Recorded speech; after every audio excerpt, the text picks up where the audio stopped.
નમસ્કાર દર્શક મિત્રો, ટીવી18 ન્યૂઝમાં આપનું સ્વાગત છે। સુરત શહેર ક્રાઇમ બ્રાન્ચ આ બાળકીને શોધી કાઢવા માટે અલગ અલગ ટીમો બનાવેલી હતી।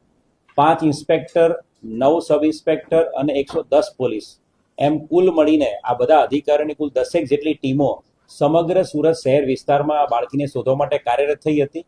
એક સીસીટીવી કેમેરાઝના આધારે એક નાની હકીકત એવી મળી હતી કે આ જે વ્યક્તિ છે એ વ્યક્તિ અન્ય 2 બાળકો સાથે, આ નાની 4 વર્ષની દીકરી, ત્રીજી દીકરી છે, એની હાથમાં 3 બાળકો હતા, અન્ય 2 બાળકો સાથે 4 વર્ષની દીકરીને લઈને સાયણ તરફ ટ્રેનમાં જતો દેખાયેલો હતો।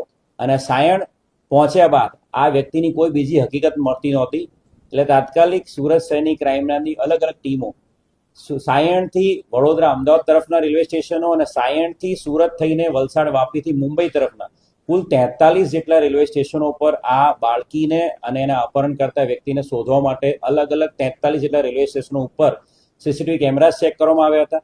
સાથે સાથે એક હ્યુમન ઇન્ટેલિજન્સ આધારે જે હકીકત મળી હતી કે આવા પ્રકારનો વ્યક્તિ અલગ અલગ જે લંગર કે પછી જ્યાં ફ્રીમાં જમવાનું મળતું એવા વિસ્તારોમાં આ વ્યક્તિ પહેલા દેખાયેલો હતો।